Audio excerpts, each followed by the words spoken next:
समाज का अध्ययन भारत और उसके जो आगे है। इसमें हम लोग सामाजिक विज्ञान की पुस्तक है कक्षा 6 की, जिसमें सामाजिक में हम लोग पॉलिटी पढ़ रहे थे। पॉलिटी में चैप्टर 2 हमने पढ़ लिया था। तीसरा चैप्टर आज पढ़ेंगे जो 10वां चैप्टर है टोटल का, और तीसरा पॉलिटी का आधारभूत लोकतंत्र भाग 1 शासन।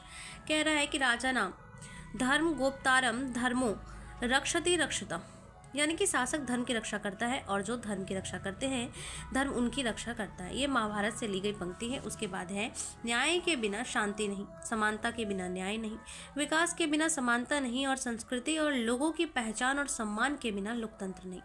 ये किसका कोटेशन है? तो ये रिगो वर्टा मैंचू तुम का कोटेशन है। अब इसमें हम लोग पढ़ेंगे कि शासन का अर्थ क्या है, हमें सरकार की आवश्यकता क्यों होती है, और लोकतंत्र का अर्थ क्या है, यह क्यों महत्वपूर्ण है। इस चीज़ को हम इस चैप्टर में पढ़ेंगे। सबसे पहले परिचय देखते हैं। दीर्घ काल से मनुष्य समाज में रहता आ रहा है। ठीक है, जब बहुत सारे लोग एक साथ रहते हैं तब असहमति और अव्यवस्था की स्थिति उत्पन्न हो जाती है। ऐसे में समाज में व्यवस्था के लिए सद्भाव बनाए रखने के लिए नियम अनिवार्य होते हैं। संभवतः आपके घर में भी कुछ समान नियम होते होंगे जिनका पालन की आपसे अपेक्षा की जाती है। आप स्कूल में पढ़ते होंगे, वहाँ भी नियम होते होंगे, कुछ विद्यार्थियों के लिए तो कुछ शिक्षकों के लिए। बड़ी कक्षाओं में परीक्षा दे रहे विद्यार्थियों को भी कुछ अनिवार्य नियमों का पालन करना आवश्यक होता होगा। सड़क पर वाहन चालकों से यातायात के नियम पालन करने की अपेक्षा की जाती है। सभी प्रकार की नौकरी में कार्यरत जो लोग होते हैं उनके नियोक्ता द्वारा बनाए गए नियमों की पालन करना पड़ता है, और जो नियम बनाता है उसको भी इस नियम का पालन करना पड़ता है। कह रहे यदि कोई नियम का पालन नहीं करता है तो क्या होगा? इसका सीधा सीधा उत्तर यही है कि समाजी जो व्यवस्था है, ठीक है, समाज की अपनी जो व्यवस्था है वो बनाए रखने में वो सक्षम नहीं होगा। ठीक है, कह रहे नियमों को किसने बनाया और क्यों बनाया, किसने बनाया, क्यों बनाया, उन्हें किस प्रकार से बनाया गया, ऐसे प्रश्न हैं जिनके बारे में हम इस अध्याय में पढ़ेंगे। निर्णय को लेने की प्रक्रिया, नियमों के विभिन्न समूहों से सामाजिक जीवन को व्यवस्थित करना, उनका पालन सुनिश्चित करना ही शासन कहलाता है। क्या कहलाता है शासन, किसको कहते हैं? तो जो नियमों के विभिन्न समूहों में सामाजिक जीवन को व्यवस्थित करना, ठीक है, उनका पालन सुनिश्चित करना ही शासन कहलाता है। सरकार उन व्यक्तियों या समूह या तंत्र को कहते हैं जो नियम बनाता है। और सरकार किसको कहते हैं? वैसे व्यक्ति के समूह, वैसा तंत्र जो नियम बनाता है, ठीक है, नियम को अनुपालन को सुनिश्चित करता है। ठीक है, और जो कुछ महत्वपूर्ण नियम होते हैं उसे कानून कहा जाता है। इसका तात्पर्य कदापि यह नहीं है कि जो नियम कानून एक बार बन गए वो सदा के लिए बनेंगे। जिस प्रकार आप घर में माता पिता या किसी नियम के बारे में चर्चा कर सकते हैं, अथवा विद्यार्थी संघ स्कूल या विश्वविद्यालय प्रबंधन में नियमों के बदलाव के लिए कह सकते हैं, ठीक उसी प्रकार संचालित करने वाले कानूनों और नियमों के लिए नागरिक भी अपनी बात रख सकते हैं। अब सरकार के जो होते हैं ना 3 अंग होते हैं। विश्व भर में समाज जिस प्रकार से कार्य करता है उसे डिजिटल तकनीकी परिवर्तन हो रही है। ठीक है, भारत में 30 वर्ष पहले तक जिन लोगों ने अपने घर से दूर बैठे संबंधियों को पैसे भेजने होते थे, वे डाकघर की पंक्ति में लगकर फॉर्म भरकर मनी ऑर्डर भिजवाते थे, अथवा यदि उन्हें किसी व्यवसाय के लिए भुगतान करना पड़ता था तो वो पहले बैंक की पंक्ति में लगकर डिमांड ड्राफ्ट बनवाते थे, फिर उसे डाक द्वारा भिजवाते थे। आपने शायद इन शब्दों या मनी ऑर्डर या डिमांड ड्राफ्ट को कभी ना सुना होगा, क्योंकि आज हमारे पास पैसे भेजने के लिए डिजिटल संसाधन भी उपलब्ध है। ठीक है, तो कह रहा है डिजिटल तकनीकी ने विशेष प्रकार के अपराधियों को भी जन्म दिया है, जो अपने स्थान पर बैठे बैठे डिजिटल माध्यम से लोगों की धनराशि चुराने के तरीके ढूंढते हैं। ऐसे आपराधिक गतिविधि, जिन्हें साइबर क्राइम कहते हैं, को रोकने के लिए अनेक सरकारों ने नए कानून बनाए हैं। ऐसे कुछ साइबर अपराधी जिन्होंने अपनी तकनीकी दक्षता का उपयोग समाज के भलाई के बजाय भोली भाली जनता के श्रम में कमाए गए धन को लूटने के लिए किया है, को गिरफ्तार किया जाता है। न्यायालय द्वारा उन्हें दोषी ठहराया गया। सामान्यतः उन्हें आर्थिक दंड के साथ साथ जेल भी भेजा जाता है। इस उदाहरण से हम देख सकते हैं कि किस प्रकार सरकार के 3 अंग शाखाएं एक साथ कार्य करती है। अब देखेंगे कैसे। सबसे पहले पहला अंग विधायिका, वह अंग है जो कानून बनाता है। विधायिका क्या करता है? नए कानून बनाती है। और क्या करता है? कभी कभी पुराने कानूनों में संशोधन भी करता है। नए कानून बनाता है, पुराने कानून में संशोधन करता है, वर्तमान कानून को निरस्त भी कर सकता है, और कोई कानून को निरस्त भी ये कर सकता है। ठीक है, यह कार्य जनता के प्रतिनिधि सभा द्वारा किया जाता है, और ये जो काम किया जाता है जनता जिस प्रतिनिधि को चुनती है उसकी सभा द्वारा किया जाता है। भारत में शासन प्रणाली को हम आगे अवलोकन करेंगे। कार्यपालिका वह अंग है जो कानून को लागू करती है। कार्यपालिका क्या करती है? कानून को लागू करती है। पहला काम क्या है? कार्यपालिका कानून को लागू करती है। इसके अंतर्गत राष्ट्र राज्य से प्रमुख राष्ट्रपति, प्रधानमंत्री, मुख्यमंत्री, मंत्रीगण और ऐसे अधिकृत एजेंसी आते हैं जिनका दायित्व कानून को लागू करवाना होता है। यहाँ दिए गए उदाहरण में साइबर पुलिस ऐसी ही एजेंसी है। अब लागू करवाने का काम दायित्व किसका हुआ? साइबर पुलिस का, जो उसको लागू करवाएगी। न्यायपालिका कह रहा न्यायालय की प्रणाली है जो इस बात का निर्णय करती है कि क्या किसी ने कानून तोड़ा है, यदि तोड़ा है तो उस पर क्या कार्रवाई की जाए। या फिर आवश्यक हो तो उसे क्या दंड दिया जाए। कभी कभी इस बात की जांच भी करती है कि क्या कार्यपालिका द्वारा किया गया कोई निर्णय ठीक है या नहीं, अथवा विधायिका द्वारा पारित किया गया कोई कानून भलीभांति परखा गया है या सभी के हित में है या नहीं, यानी कि ये इनके कामों को भी चेक कर सकता है। शासन के किसी भी अच्छे तंत्र में इन तीनों अंगों को निश्चित रूप से पृथक रखा जाता है। शासन का कोई भी अच्छा तंत्र होगा तो तीनों जो होंगे एक दूसरे से क्या होंगे, पृथक होंगे, जबकि ये तीनों एक दूसरे को प्रभावित करते हैं, पृथक होते हैं, एक दूसरे को प्रभावित करते हैं और कार्य एक साथ करते हैं। यह विभाजन शक्तियों का पृथक्करण कहलाता है। शक्तियों का पृथक्करण कहलाता है। इसका उद्देश्य पूरी प्रणाली को नियंत्रित करना, संतुलन बनाए रखना है। इसका कारण क्या है, नियंत्रित करना प्रणाली को और संतुलन बनाए रखना है। अर्थात सरकार को प्रत्येक अंग दूसरे अंग के कार्यों की निगरानी कर सकता है। यदि अंग अपनी अपेक्षाकृत भूमिका के परे जाकर कार्य कर रहा है तो उसे नियंत्रित, पुनः संतुलन और स्थापित कर सकता है। ठीक है, यही होता है। तो शासन के 3 अंग होते हैं। विधायिका नियम बनाता है, कार्यपालिका लागू करवाता है और न्यायपालिका इसकी जांच करता है। तीनों एक दूसरे से पृथक है, तीनों एक दूसरे को प्रभावित करते हैं। अच्छे शासन में तीनों एक दूसरे से पृथक होना चाहिए और इसी को शक्ति पृथक्करण कहते हैं। अब कह रहे हैं कि सरकार के 3 स्तर। कोई भी सरकार कम से कम 2 स्तरों पर कार्य करती है, कम से कम। ठीक है, स्थानीय सरकार और राष्ट्रीय स्तर। एक होता है स्थानीय स्तर, एक होता है राष्ट्रीय स्तर। भारत सहित अनेक देशों में यह 3 स्तरों पर कार्य करती है। स्थानीय स्तर, राज्य स्तर और प्रादेशिक स्तर। राज्य, प्रादेशिक स्तर और राष्ट्रीय स्तर। पहला स्थानीय स्तर, दूसरा प्रादेशिक स्तर, तीसरा राष्ट्रीय स्तर। प्रत्येक स्तर भिन्न विषयों पर कार्य करता है। इसके तुलनात्मक परिप्रेक्ष्य को देखें तो यदि आपके घर पर बल्ब नहीं जल रहा है तो ऐसे में आपने पहले बल्ब, फिर स्विच, फ्यूज आदि जांच करेंगे। यदि वे काम नहीं कर रहे हैं तो आप बिजली मिस्त्री को बुलाएंगे और यदि यह पता चले कि समस्या घर पर नहीं है तो आप किसी बिजली विभाग में जाकर शिकायत दर्ज कराएंगे। यहाँ भी समस्या का समाधान के 3 स्तर हैं। भारत में स्थानीय सरकारें, राज्य सरकारें और केंद्र संघ सरकार। मान लीजिए कि कुछ दिनों तक भारी वर्षा के कारण एक जिले में किसी क्षेत्र में बाढ़ आ गई। यदि वो ज़्यादा भीषण नहीं है तो स्थानीय प्राधिकारी उस स्थिति को संभाल सकते हैं। यदि बाढ़ अनेक नगरों और बहुत से गांवों को प्रभावित करती है तो राज्य सरकार आगे आती है और इसकी जिम्मेदारी उठाते हुए प्रभावित लोगों को बचाने के लिए बचाव दल भेजती है। किंतु यदि बाढ़ भयानक रूप ले लेती है तो विशाल क्षेत्र को प्रभावित करती है तो केंद्र सरकार मदद के लिए आगे आती है और राहत सामग्री और सेना इत्यादि भेजती है। इस उदाहरण को आप तीनों सरकार के स्तर को काम को देख सकते हैं। 3 स्तर हो गया, स्थानीय सरकार, नगर अथवा ग्राम स्तर, राज्य सरकार राज्य स्तर पर और राष्ट्रीय स्तर पर केंद्र सरकार। ध्यान रखने की एक बात है कि हमारे क्या है, अनेक स्थानों पर क्या देखा होगा हमने, आदर्श वाक्य हमारे प्राचीन ग्रंथों के ज्ञान से प्रेरित है। उदाहरण के लिए भारत सरकार का आदर्श वाक्य क्या है, सत्यमेव जयते हैं, अर्थात सत्य की ही विजय हो। ठीक है, विजय होती है। सर्वोच्च न्यायालय के आदर्श वाक्य क्या है, यतो धर्मस्ते जय, जिसका अर्थ जहाँ धर्म वहीं विजय है। यानी कि हमारे भारत जो है, भारत सरकार का आदर्श वाक्य है सत्यमेव जयते और हमारे सर्वोच्च न्यायालय सुप्रीम कोर्ट का जो आदर्श वाक्य है वो है यतो धर्मस्ततो जया, यानी जहाँ धर्म है वहाँ विजय है। ठीक है, अब कह रहे हैं कि सामने के पृष्ठ पर दी गई तालिका में सरकार के तीनों अंग राष्ट्रीय राज्य स्तर पर किए जाने वाले मुख्य कार्यों की रूपरेखा दी गई है। इनके बारे में विस्तार से विधानसभा की निश्चित भूमिका कक्षा 7 में पढ़ाया जाएगा। स्थानीय सरकार के यहाँ उल्लेख नहीं किया गया है क्योंकि हम आगे के 2 अध्याय में इसे विस्तार से समझेंगे, स्थानीय सरकार को। ठीक है, चित्र 10.5 में दी गई सारणी को देखिए, उन कार्यों और दायित्वों पर प्रकाश डालिए जो आपके जीवन में आप सबसे अधिक प्रभावित करते हैं। 2 अथवा 3 वयस्क लोगों से सरकार के साथ उनके कार्य संबंधित संपर्क अथवा अनुभवों के बारे में पूछिए कि क्या संपर्क है, क्या अनुभव है, यह संपर्क किन स्तर और किन उद्देश्यों से हुए। अब यहाँ पे है अखिल भारत और राज्य स्तर पर न्यायपालिका। अखिल भारत के स्तर पर न्यायपालिका सर्वोच्च न्यायालय है और राज्य स्तर पर कहें तो हाई कोर्ट है, सुप्रीम कोर्ट और हाई कोर्ट। राष्ट्रीय स्तर, राज्य स्तर।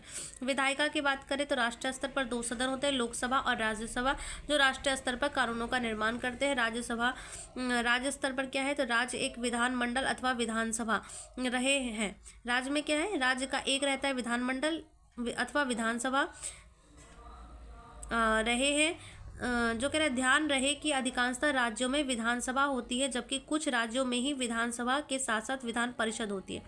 यानी कि अधिकतर राज्यों में विधानसभा या विधानमंडल होती है और कहीं कहीं पे ही विधान परिषद पाई जाती है। ठीक है, अब यहाँ पे सदन, ऐसी सभा जहाँ कानूनों पर चर्चा की जाती है अथवा उन्हें पारित किया जाता है उसे सदन कहते हैं। ठीक है, औपचारिक क्या होता है, हमारे यहाँ राष्ट्रपति और राज्यपाल वास्तविक कार्यपालिका के प्रमुख नहीं होते। विशेष परिस्थितियों में उन्हें विशेषाधिकार प्राप्त होते हैं। वे समानतः केंद्र व राज्य स्तर पर कार्य में हस्तक्षेप नहीं कर सकते हैं। ठीक है, कौन, राष्ट्रपति और राज्यपाल। अब यहाँ पे है कार्यपालिका का संघ स्तर और राज्य स्तर। कह रहे कार्यपालिका, अगर भारत के राष्ट्रपति, औपचारिक प्रमुख और तीनों सशस्त्र सेनाओं यानी कि सर्वोच्च कमांडर तीनों सेनाओं के प्रमुख होते हैं, औपचारिक प्रमुख तीनों सेनाओं के प्रमुख द्वारा संचालित होता है, और प्रधानमंत्री कार्यपालिका का वास्तविक प्रमुख होता है। औपचारिक प्रमुख कौन? राष्ट्रपति। वास्तविक कौन? प्रधानमंत्री। यहाँ पे औपचारिक प्रमुख राज्य स्तर पर राज्यपाल और वास्तविक स्तर पर मुख्यमंत्री। अब है कार्यपालिका के कार्य और उसके दायित्व। यह विस्तृत सूची नहीं है, यहाँ पे कुछ ही दिए हुए हैं। जैसे कार्यपालिका के संघ सरकार में रक्षा का विषय संघ सरकार का है, विदेशी मामले संघ सरकार के, परमाणु ऊर्जा के मामले संघ सरकार के, संचार संघ सरकार का है, मुद्रा संघ सरकार का है, अंतर्राष्ट्रीय वाणिज्य संघ सरकार का है, शिक्षा पे कोई भी कानून संघ सरकार के होते हैं, राष्ट्रीय नीतियों का प्रतिपादन संघ सरकार करता है, पुलिस कानून व्यवस्था राज्य का होता है, राज्य स्तर पर केंद्र सरकार द्वारा बनाए गए कानूनों को अपनाना और उसका कार्यान्वयन करना, जन स्वास्थ्य जनता की स्वास्थ्य जो है राज्य स्तर का है, शिक्षा राज्य स्तर पे है, कृषि सिंचाई और स्थानीय सरकार के आदि के बारे में ये कानून बना सकते हैं।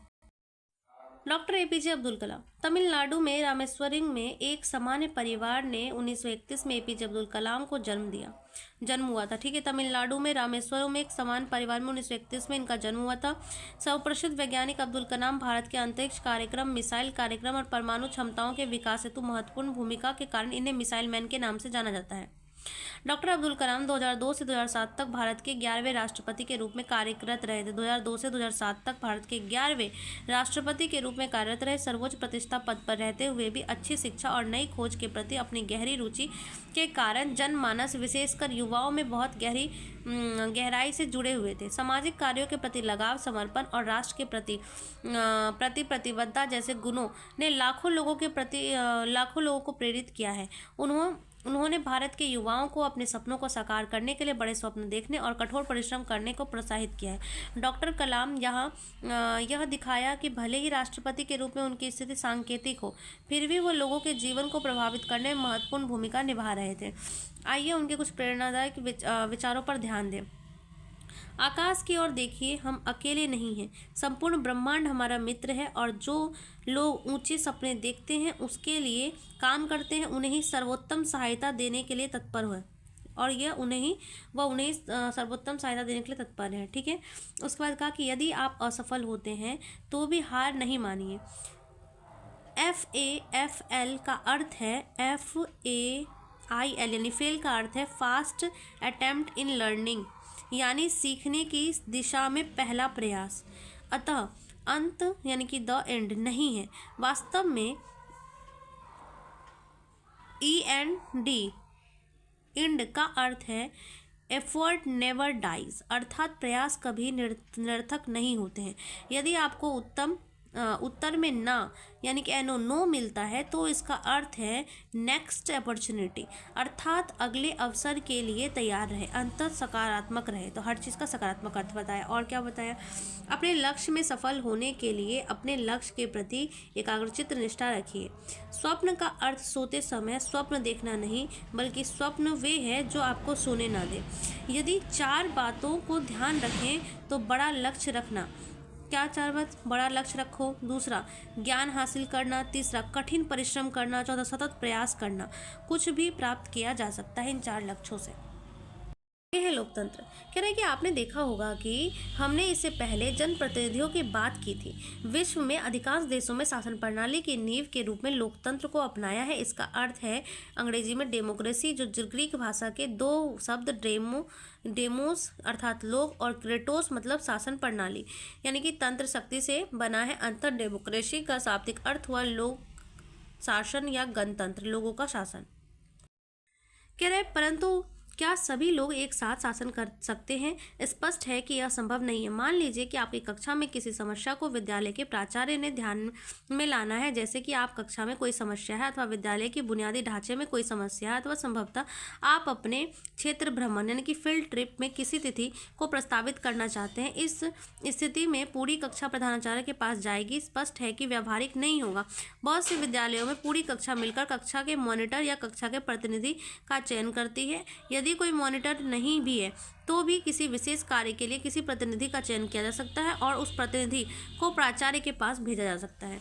यही सिद्धांत राज्य या राष्ट्र स्तर पर भी लागू होता है। चुनावों के माध्यम से जनता अपने प्रतिनिधियों को वोट देकर चयन करती है। जो संभवतः सभा में चयनित सदस्य होते हैं उन्हें प्रायः राज्य के स्तर पर विधायक तथा राष्ट्र के स्तर पर सांसद, राज्य के स्तर पर विधायक कहा जाता है और राष्ट्र के स्तर पर सांसद कहा जाता है। ये सभी चयनित सदस्य विधानसभा और लोकसभा के कानूनों पर चर्चा करते हैं, समस्याओं और समाधानों पर विचार विमर्श करते हैं, मतभेद की स्थिति में एक दूसरे से संवाद करते हैं, तर्क वितर्क द्वारा समस्या का हल करने का प्रयास करते हैं।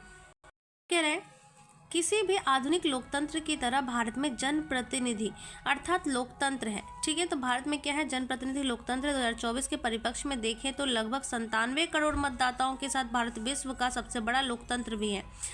भारत में कानून के अनुसार 18 वर्ष से ऊपर की आयु के सभी भारतीय नागरिकों को चुनाव में मतदान करने का अधिकार है। मान लीजिए कि आपकी कक्षा पिकनिक पर जाने की योजना बना रही है। पिकनिक पर जाने दो संभावित स्थान है, क और ख। इन दोनों स्थानों पर जाने वाले लाभ और हानि जैसे कि उनकी दूरी, पहुंचने में लगने वाला समय, खर्च, मूलभूत आवश्यकताओं की उपलब्धता आदि पर कक्षा में विचार विमर्श करती है।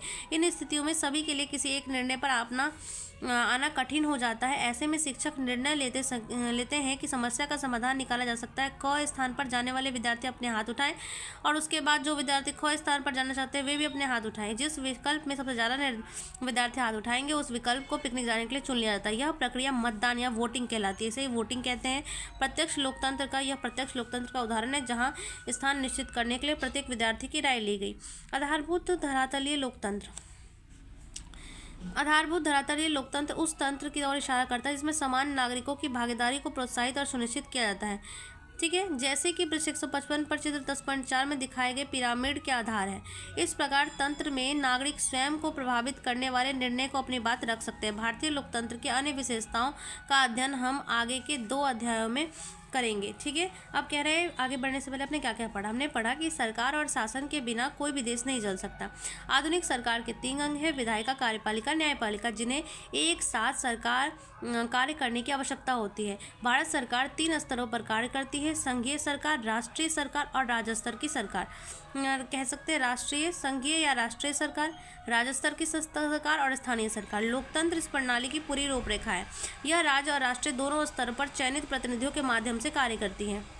इसमें क्या है, प्रश्न, क्रियाकलाप और परियोजना। स्वयं परखीय लोकतंत्र क्या है, प्रत्यक्ष लोकतंत्र, प्रतिनिधि लोकतंत्र के बीच क्या अंतर है, सरकार के 3 अंग कौन कौन से हैं, उनकी क्या क्या भूमिका है, भारत के परिप्रेक्ष्य में हमें त्रिस्तरीय सरकार की आवश्यकता क्यों पड़ती है। ठीक है, उसके बाद अगला प्रश्न है कि परियोजना 2019 में कोविड महामारी के दौरान लगा लॉकडाउन आपको याद होगा। उस समय उठाए गए सभी कदमों की सूची बनाइए। उस स्थिति में संभालने में सरकार ने कौन कौन से स्तर सम्मिलित थे, उसमें सरकार के प्रत्येक अंग की भूमिका क्या थी। और इसी के साथ ये चैप्टर खत्म होता है। नेक्स्ट क्लास में हम लोग यहाँ पे पढ़ेंगे आधारभूत लोकतंत्र का भाग 2 यानी कि ग्रामीण क्षेत्र और स्थानीय सरकार। धन्यवाद।